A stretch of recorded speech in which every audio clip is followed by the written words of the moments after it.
सभी साथियों को जय भीम जय संविधान। साथियों, आज के इस वीडियो में हम बेहद ही महत्वपूर्ण टॉपिक पर चर्चा करेंगे। महत्वपूर्ण साथियों इसलिए हो जाता है क्योंकि हमारे देश के मुख्य न्यायाधीश यानी CJI chief justice of India BR Gavai साहब का रिटायरमेंट होने वाला। BR गवई साहब साथियों हमारे भारत देश के 52वें चीफ जस्टिस थे। अब भारत देश के 53वें चीफ जस्टिस की नियुक्ति की प्रक्रिया स्टार्ट हो चुका है। ऐसे में लोग जानना चाहते हैं कि चीफ जस्टिस का नियुक्ति कैसे होता है, चीफ जस्टिस की नियुक्ति की प्रक्रिया क्या होता है, चीफ जस्टिस की नियुक्ति कितने स्टेप में होती है, चीफ जस्टिस की नियुक्ति में कानून मंत्रालय का, प्रधानमंत्री का और राष्ट्रपति का क्या रोल होता है, ये सब साथियों लोग जानना चाहते हैं। इसके बाद भारत के संविधान के किस आर्टिकल में क्या कुछ मुख्य न्यायाधीश की नियुक्ति से संबंधित प्रक्रिया लिखे गए, क्या कुछ उसमें जो है नियम लिखे गए, ये सारा कुछ साथियों आज के इस वीडियो में हम आपको बताएंगे। और अगले मुख्य न्यायाधीश कौन होने वाले ये तो जानना बेहद जरूरी है। तो ये टू जेड साथियों सब कुछ हम आपको बताएंगे। आज के वीडियो उस स्टूडेंट के लिए भी महत्वपूर्ण हो जाता है जो किसी गवर्नमेंट जॉब के लिए जो है प्रिपरेशन कर रहा हो, तैयारी कर रहा हो। तो क्योंकि साथियों ये इससे संबंधित जो है एग्जाम में भी क्वेश्चन पूछता है, इसलिए इस वीडियो को धैर्य बनाकर सभी लोग देखें ध्यान से। चलो, पहली बार है चैनल को सब्सक्राइब कर लीजिएगा, बेल आइकन प्रेस करिएगा ताकि जब मैं वीडियो अपलोड करूँ आपके पास नोटिफिकेशन समय समय पर पहुँचता रहे। वीडियो अच्छा लगे तो लाइक कर दीजिएगा, ठीक है। सबसे पहले साथियों आपको बताते हैं आखिर ये विषय अभी चर्चा में क्यों है। तो चर्चा में साथियों क्यों है, इसलिए है क्योंकि 23 अक्टूबर 2025 को हमारे देश के मुख्य न्यायाधीश BR गवई साहब के द्वारा एक लेटर लिखे जाते हैं। और ये लेटर साथियों कहाँ लिखते हैं, तो कानून मंत्रालय में। जिस लेटर में साथियों ये सिफारिश किए रहते हैं कि हम अपने अगला चीफ जस्टिस का उत्तराधिकारी किसे बना रहे हैं। यानी उस लेटर में लिखा रहता है कि हम अगले चीफ जस्टिस का उत्तराधिकारी हम इस शख्स को बना रहे हैं। यह सिफारिश वाला पत्र साथियों लिखा जाता है। और जब से ये सिफारिश वाला पत्र लिखे गए तब से विषय चर्चा में आ गया। थोड़ा सा मैं वो डेट भी लिख देना चाहता हूँ क्योंकि डेट ज़्यादा इंपॉर्टेंट हो जाता है विद्यार्थी लोगों के लिए। तो 23 अक्टूबर को साथियों जो है ये पत्र लिखते हैं, ठीक है। 23 अक्टूबर 2025 को CJI BR गवई साहब के द्वारा, जो वर्तमान में हमारे CJI है, उनके द्वारा साथियों जो है पत्र लिखे जाते हैं, ठीक है। कहाँ पत्र लिखे जाते हैं, तो साथियों कानून मंत्रालय में पत्र लिखे जाते हैं। कानून मंत्रालय में पत्र लिखे जाते हैं। उस पत्र को साथियों हम सक्सेशन लेटर भी कहते हैं, या तो हम कह सकते हैं लेटर ऑफ रिकमेंडेशन, ठीक है। लेटर ऑफ रिकमेंडेशन, ठीक है। आप ये भी कह सकते हैं इंग्लिश में, या तो आप सक्सेशन लेटर भी कह सकते हैं। इस पत्र को साथियों कहाँ लिखा जाता है, कानून मंत्रालय में, CJI BR गवई साहब के द्वारा। जिस पत्र में साथियों जो है लिखा रहता है कि हम अगले जो है CJI हम इस शख्स को देखना चाहते हैं, अपना उत्तराधिकारी इसे बनाने जा रहे हैं। ये जान लीजिए कि जो CJI होता है वर्तमान में, उसी CJI के द्वारा ही ये तय किए जाते हैं कि अगला जो है मेरे बाद CJI कौन बनेंगे।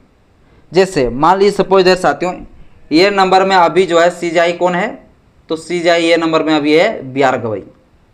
तो B नंबर का अगर कोई शख्स है जो ज़्यादा वरिष्ठ हो, जो अगला जस्टिस बनना चाहिए, उस प्रकार का अगर पावरफुल अगला B में हो, तो B नंबर का ही जो है लेटर ऑफ रिकमेंडेशन का नाम लिखे जाते हैं। ये जो लेटर रहता है ना, इस लेटर में नाम B व्यक्ति को ही लिखा जाता है। और ये B व्यक्ति साथियों अभी कौन है, तो वो है साथियों सूर्यकांत जी, सूर्यकांत साथियों, जस्टिस सूर्यकांत। तो सूर्यकांत के लिए साथियों जो है कानून मंत्रालय में क्या किए, सिफारिश पत्र लिखे। जिस सिफारिश पत्र में क्या लिखा हुआ था कि हम अगले जो है चीफ जस्टिस के तौर पर सूर्यकांत जी को देखना चाहते हैं, इसको हम अपना उत्तराधिकारी बना रहे हैं। ये साथियों इस लेटर में लिखा हुआ था, ठीक है। तो इतना जान लीजिए कि मतलब जो चीफ जस्टिस का जो नियुक्ति करते हैं वो चीफ जस्टिस के ही हिसाब से होता है। जैसे वर्तमान में चीफ जस्टिस जो है उसी चीफ जस्टिस ही तय करेंगे कि हम अगला किसको चीफ जस्टिस बनाएंगे। वही व्यक्ति जो है ना, वही जस्टिस जो है सिफारिश भेजता है।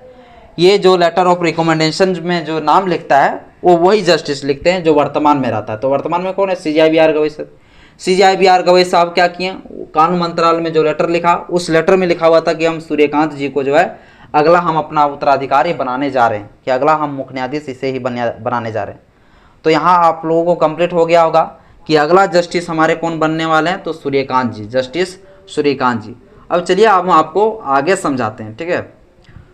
थोड़ा मोड़ा ये भी जान लीजिए आप, क्योंकि एग्जाम से संबंधित थोड़ा सा इंपॉर्टेंट हो जाता है। देखिए CJI-BR गवई साहब का जो नियुक्ति हुआ था, जो CJI-BR गवई साहब अपने जस्टिस का जो पद का जो शपथ लिए थे, वो साथियों लिए थे 14 मई 2025 को, आप लोग जानते हैं। और फिर इसका रिटायरमेंट होने वाला है 23 नवंबर 2025 को। इतना तारीख को इसका रिटायरमेंट होने वाला है CJI-BR गवई साहब का। तो 23 नवंबर 2025 को रिटायरमेंट हो जाएंगे CJI-BR गवई साहब। तो अब 24 तारीख को, 24 नवंबर 2025 को जो है हमारे देश के अगला चीफ जस्टिस होना चाहिए। तो इसलिए साथियों जो है चीफ जस्टिस, नए चीफ जस्टिस का नियुक्ति के लिए इस पत्र को लिखा गया।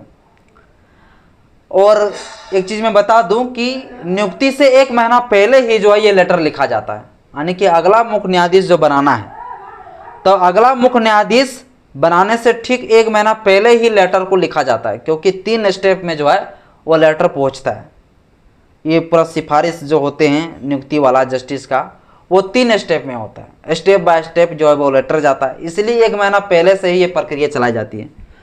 इसीलिए जो है 23 अक्टूबर को ही जो है CJI-BR गवई साहब लेटर लिख दिए, चूंकि अगला 24 नवंबर को भैया नियुक्ति होना है चीफ जस्टिस का, इसलिए 23 अक्टूबर को भेज दिया कानून मंत्रालय के पास, ठीक है। अब 24 नवंबर को नियुक्ति हो जाएंगे अगला चीफ जस्टिस का। जो चीफ जस्टिस कौन होंगे? सूर्यकांत जी, जस्टिस सूर्यकांत जी जो है अगले होंगे हमारे देश के CJI। ये आप लोग कन्फर्म हो गए।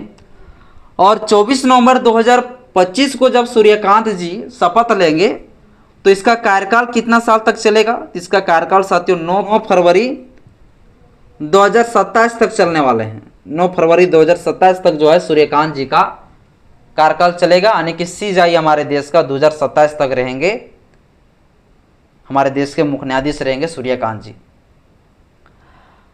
तो ये साथियों जो है यहाँ तक जान गए कि अगला चीफ जस्टिस कौन होंगे, तो अगला चीफ जस्टिस सूर्यकांत जी होंगे।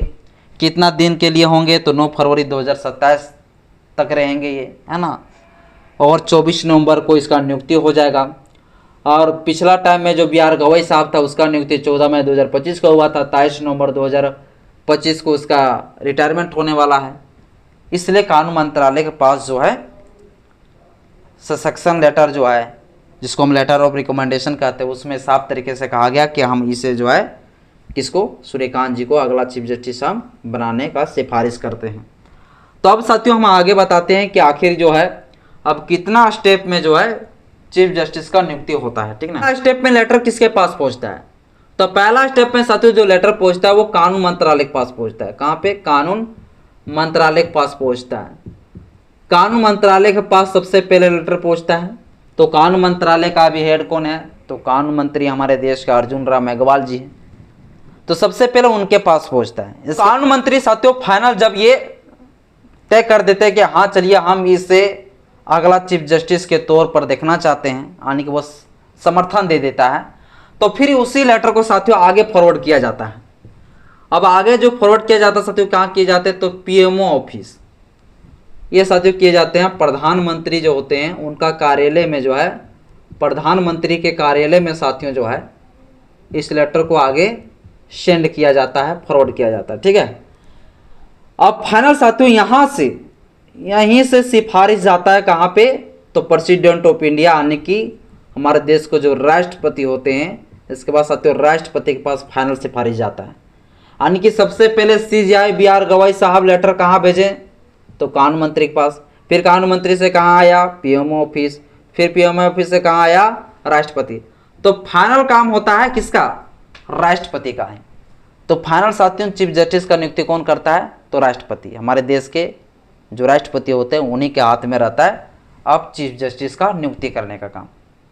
अब आप लोग सोच रहे होंगे कि ये तीनों स्टेप जो है, ये तीनों स्टेप में से अगर कोई भी स्टेप आने के तीनों मंत्रालय में से कोई भी लोग अगर चीफ जस्टिस का नियुक्ति करने पर अगर बाधा डाल दे तो क्या चीफ जस्टिस का नियुक्ति नहीं होगा? तो ऐसा बिल्कुल नहीं है साथियों। और इन लोगों का हल्का सा रोल रहता है। अगर ये लोग नहीं भी चाहेंगे कि इसे हम चीफ जस्टिस ने देखना चाहते हैं तो भी वही बनेगा चीफ जस्टिस। इन लोगों का औकात चीफ जस्टिस के नियुक्ति में जीरो है।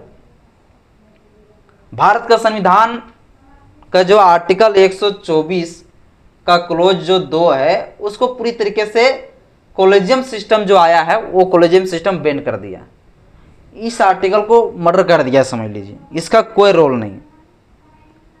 आने की जो कॉलेजियम सिस्टम में जो सीजीआई होते हैं उन्हीं के द्वारा ही ये तय होगा कि हम इसे अगर चीफ जस्टिस बनाना चाहेंगे तो यही बनेगा।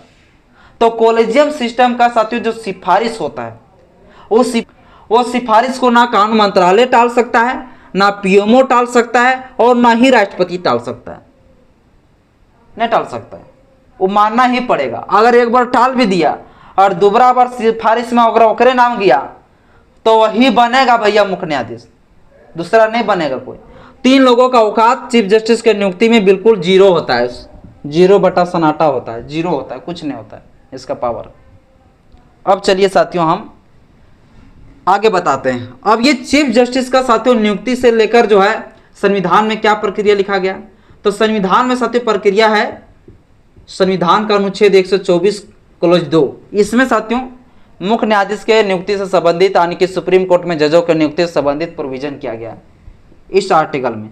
इस आर्टिकल में क्या प्रोविजन किया गया? इस आर्टिकल में साथियों लिखा गया है कि जो देश के राष्ट्रपति होंगे वही राष्ट्रपति ही तय करेंगे कि कौन देश का मुख्य न्यायाधीश होंगे, कौन सुप्रीम कोर्ट का जस्टिस बनेंगे, किस को जस्टिस बनाना चाहिए, किस जस्टिस को ट्रांसफर करना चाहिए, किस जस्टिस को प्रमोशन करना चाहिए। यह सारा काम जो है राष्ट्रपति को ही इस आर्टिकल में दिया गया है, मतलब राष्ट्रपति जो चाहेंगे वही। लेकिन जब कॉलेजियम सिस्टम आया है तब कॉलेजियम सिस्टम आने के बाद साथियों जो है पूरी तरीके से राष्ट्रपति के पावर को पूरा शून्य कर दिया, यानी कि राष्ट्रपति का सिर्फ हल्का सा रोल है भैया और बाकी बात कुछ नहीं है। राष्ट्रपति कुछ नहीं उखाड़ सकता है, इसीलिए तो कहते हैं उसे रबर स्टाम्प कहा जाता है, इसीलिए राष्ट्रपति को। तो खैर चलिए आगे हम आपके बताते हैं। तो ये आर्टिकल जो है 124 का 2, इसके तहत ही जो है चीफ जस्टिस का नियुक्ति की प्रक्रिया होती है, इसके संबंध में प्रोविजन किया गया है। लेकिन इस चीज़ को कॉलेजियम सिस्टम जब से भारत में आया, कॉलेजियम सिस्टम पूरी तरीके से वो नियम को बैन कर दिया। कॉलेजियम में कौन होता है? तो कॉलेजियम में साथियों जो होते हैं कुल 5 जस्टिस होते हैं। कुल 5 जस्टिस जो होते हैं उसमें से 4 जस्टिस वरिष्ठ होते हैं और 1 होते हैं मुख्य न्यायाधीश। कितना हो गए? कुल 5।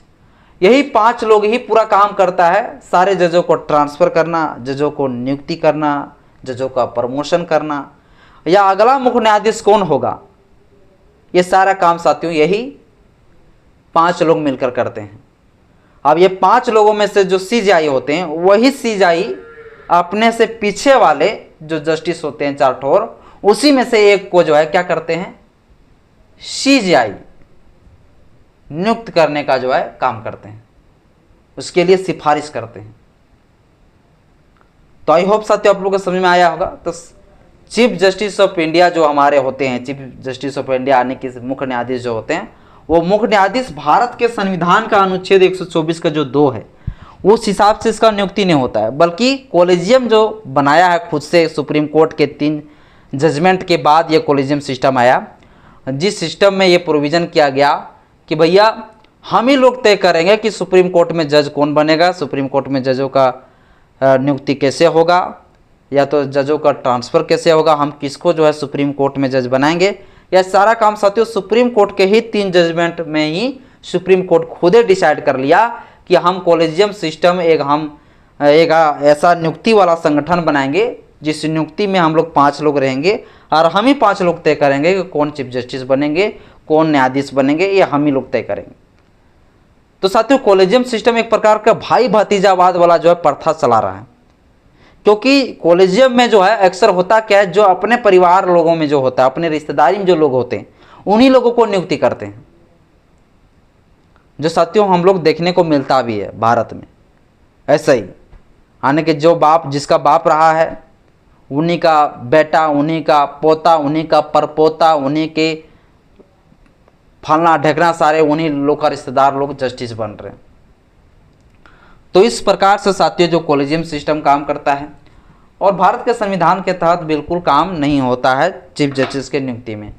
सिर्फ हल्का सा रोल रहता है और बाकी बात कोई रोल ज़्यादा पावर नहीं रहता है। न कानून मंत्रालय का कोई ज़्यादा रोल रहता है और न ही राष्ट्रपति का, न ही प्रधानमंत्री का।